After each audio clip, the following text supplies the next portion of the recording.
دونوں ماں بیٹا اپنے گھر میں بیٹھے ہوئے تھے۔ مما مما، کیا اس دفعہ پھر میرا جنم دن گھر میں ہی منایا جائے گا اور جنگل کا کوئی بھی پرندہ مجھے برتھ ڈے وش کرنے نہیں آئے گا؟ مجھے برتھ ڈے گفٹ کبھی نہیں ملے اور مجھے لگتا ہے کہ مجھے برتھ ڈے کیپ اور ایروپلین بھی کبھی نہیں ملے گا۔ وہ چھوٹا چیکو ایک ہی سانس میں اپنی ماما سے کئی سارے سوال کرتا ہے، مگر اس کی ماما کے پاس کوئی بھی جواب نہ تھا۔ بیٹا، ہم آپ کی برتھ ڈے پر میٹھا حلوہ بنائیں گے، آپ کے پاپا کو بہت پسند تھا۔ آپ ہر سال یہی بات کرتی ہیں، مجھے نہیں کھانا اس دفعہ میٹھا حلوہ۔ بیٹا، آپ کے پاپا نہیں ہیں اور ہم غریب ہیں، اگر آپ کے پاپا ہوتے تو وہ بھی آپ کے لیے میٹھا کیک اور ڈھیر سارے کھلونے لے کر آتے جو آپ لینا چاہتے ہو۔ چلو بیٹا، پانی پینے چلتے ہیں، مجھے بہت پیاس لگی ہوئی ہے۔ پھر وہ دونوں ماں بیٹا ندی پر پانی پینے چلے جاتے ہیں۔ ندی کے پاس گوری کوی اور اس کا بیٹا بھی آئے ہوئے تھے۔ چیکو، تم کل دیکھنا، میری برتھ ڈے پر سب پرندے آئیں گے اور تمہارے گھر کوئی نہیں آئے گا۔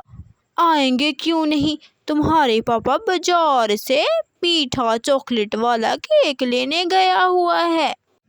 اور چیکو، تمہیں پتہ ہے کہ میرے پاپا میرے لیے ڈھیر سارے کھلونے اور چابی والا ایروپلین بھی لائیں گے۔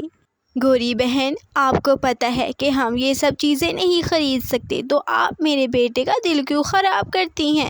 چیکو، تم اکیلے ہی آ جانا برتھ ڈے پر، اور اس غریب چڑیا کو ساتھ لانے کی ضرورت نہیں ہے، یہ تو شکل سے ہی غریب لگتی ہے۔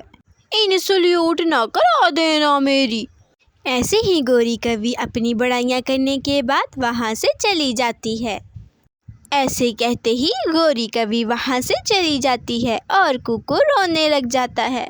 ماما، ہم غریب کیوں ہیں اور مجھے یہ سب کچھ کیوں نہیں ملتا؟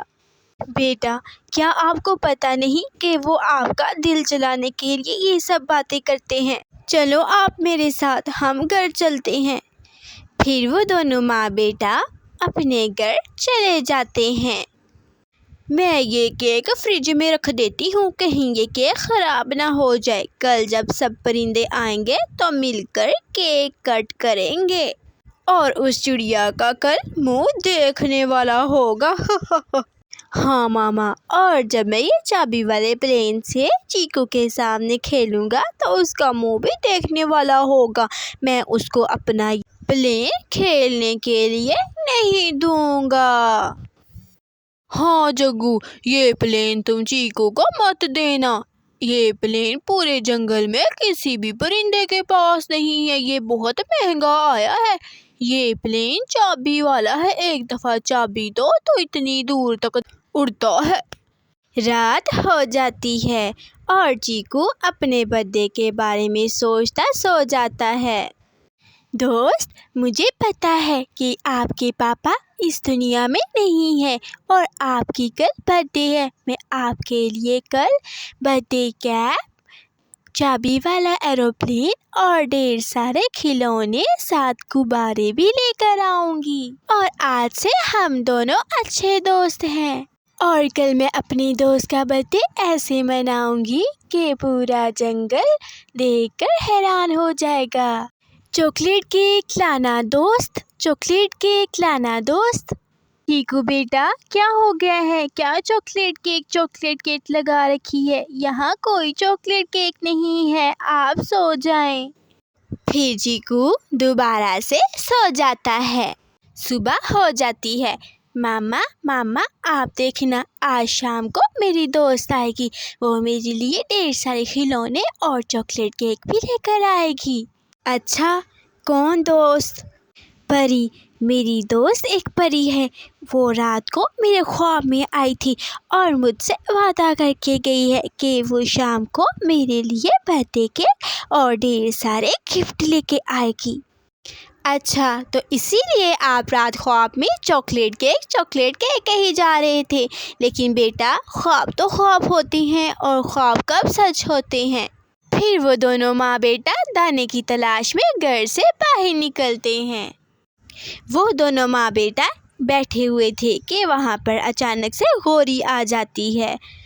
ٹھنڈا ٹھنڈا کیک، چیکو اگر تم نے ٹھنڈا ٹھنڈا کیک کھانا ہو تو میرے گھر آ جانا، اور ہاں اگر تمہیں چابی والے ایروپلین سے کھیلنا ہے تو شام کو میرے گھر پر آ جانا اور مجھے کھیلتے ہوئے دیکھ لینا، بہت مزہ آئے گا دیکھنے میں۔ گوری بہن، آپ ٹھہرے امیر پرندے، کیونکہ پورے جنگل کی چوریاں کر کر کے آپ لوگوں نے بہت مال اکٹھا کر رکھا ہے۔ آپ یہ سب چیزیں لے کر دے سکتے ہو، لیکن آپ سب جانتے ہو کہ میں غریب پرندہ ہوں اور میں اپنے بچے کو یہ سب لے کر نہیں دے سکتی، تو آپ اس کا دل کیوں جلاتی ہیں؟ ہاں، میں جلاتی ہوں تمہارے بیٹے کا دل۔ اگر تمہاری ممتا اتنی ہی جاگ رہی ہے تو تم اپنے بیٹے کو بھی یہ سب چیزیں لے کر دے دو۔ چل بیٹا جگو، ہم یہاں سے چلتے ہیں، میں اس غریب چڑیا کے منہ نہیں لگنا چاہتی۔ گوری کبھی وہاں سے چلی جاتی ہے اور مینو چڑیا بھی اپنے بیٹے کو لے کر گھر واپس آ جاتی ہے۔ چیکو بیٹا، آپ ابھی تک یہاں پر کیوں بیٹھے ہوئے ہو؟ شام ہو گئی ہے، چلو گھر چلیں۔ نہیں ماما، میں ابھی گھر نہیں جاؤں گا، میں اپنی دوست پری کا انتظار کر رہا ہوں، وہ میرے لیے ڈھیر سارے کھلونے اور چاکلیٹ کیک لے کر آتی ہی ہوگی۔ ماما چڑیا ہنستے ہوئے گھر چلی جاتی ہیں۔ میری دوست پری ابھی تک آئی کیوں نہیں ہے؟ ابھی تک تو اسے آ جانا چاہیے تھا، لگتا ہے کہ اسے میرے گھر کا ایڈریس نہیں پتہ۔ چیکو ایسے خود سے باتیں ہی کر رہا تھا کہ اچانک اس کا دھیان دور سے آتی ہوئی پریوں پر پڑتا ہے۔ وہ دونوں پریاں اسی کے گھر کی سمت کی طرف آ رہی تھیں۔ چیکو انہیں دیکھ کر بہت خوش ہوتا ہے۔ ماما ماما باہر آئے، میری دوست پریاں آ گئی میری دوست۔ ماما چڑیا جلدی سے چیکو کی آواز سن کر وہاں پر آ جاتی ہیں۔ ماما ماما وہ دیکھے، میری دوست پریاں آ گئیں۔ ماما چڑیا پریوں کو دور سے آتا ہوا دیکھ کر حیران ہو جاتی ہیں اور خوش بھی ہو جاتی ہیں۔ ہاں بیٹا چیکو، آپ نے بالکل ٹھیک کہا تھا، آپ کی دوست پریاں آپ کے لیے کیک اور ڈھیر سارے گفٹ لے کر آ رہی ہیں۔ پھر وہ پریاں چیکو کے پاس آتی ہیں۔ چیکو میری دوست، میں آ گئی، میں نے آپ سے وعدہ کیا تھا کہ میں آپ کے لیے کیک اور ڈھیر سارے گفٹ لے کر آئی ہوں، میں آ گئی، کیا مجھے اب اپنے گھر نہیں لے کے جاؤ گے؟ ماما چڑیا پری کو گھر لے آتی ہیں اور دوسری پری چیکو کے لیے باہر گھر غباروں سے سجا رہی تھی۔ ماما چڑیا کی آنکھوں میں یہ سب دیکھ کر آنسو آ گئے، کیونکہ اس کے بیٹے کی برتھ ڈے پہلے کبھی کسی نے ایسے نہ منائی تھی۔ پھر جیسے ہی رات ہوتی ہے، پٹاخے جلتے ہیں اور آتش بازی ہوتی ہے، سبھی پرندے آتش بازی دیکھنے چڑیا کے گھر کی طرف آتے ہیں۔ جگو، یہ پٹاخوں کی آواز تو چڑیا کے گھر سے آ رہی ہے، چلو چل کر دیکھتے ہیں۔ گوری کبھی جب چڑیا کے گھر آتی ہے تو وہاں پر سبھی پرندے اکٹھے تھے، وہاں پر کینڈلز جل رہی تھیں اور ڈھیر سارے کھلونے بھی تھے۔ گوری آنٹی، میں نے کہا تھا نا میری دوست ضرور آئیں گی۔ ہم شاید نہ آتے گوری بہن، آپ کی وجہ سے آئے ہیں۔ اگر آپ کسی غریب پرندے کی مدد نہیں کر سکتی تو اس کو غریب ہونے کے طعنے بھی مت دیں۔ گوری بہن، کیا آپ کیک کھائیں گی؟ مگر گوری کبھی وہاں پر بت بنے کھڑی تھی۔ پھر گوری کبھی وہاں سے بھاگ جاتی ہے اور پھر سبھی پرندے چیکو کا برتھ ڈے بڑی خوشی سے مناتے ہیں اور سب پرندے مل کر مزے سے کیک کھاتے ہیں۔ پیارے دوستوں، اس کہانی سے ہمیں یہ سبق ملتا ہے کہ ہمارے آس پاس ایسے بہت سے غریب لوگ ہیں جو کہ چھوٹی چھوٹی خوشیاں منانے کو ترستے ہیں۔ ہمیں ایسے لوگوں کی چھوٹی چھوٹی خوشیاں منانے میں ان کی مدد کرنی چاہیے۔ اگر آپ کو ہماری یہ کہانی اچھی لگے تو اس کو لائک، اپنے دوستوں کے ساتھ شیئر اور سبسکرائب کرنا مت بھولیے گا۔ آپ کا شکریہ۔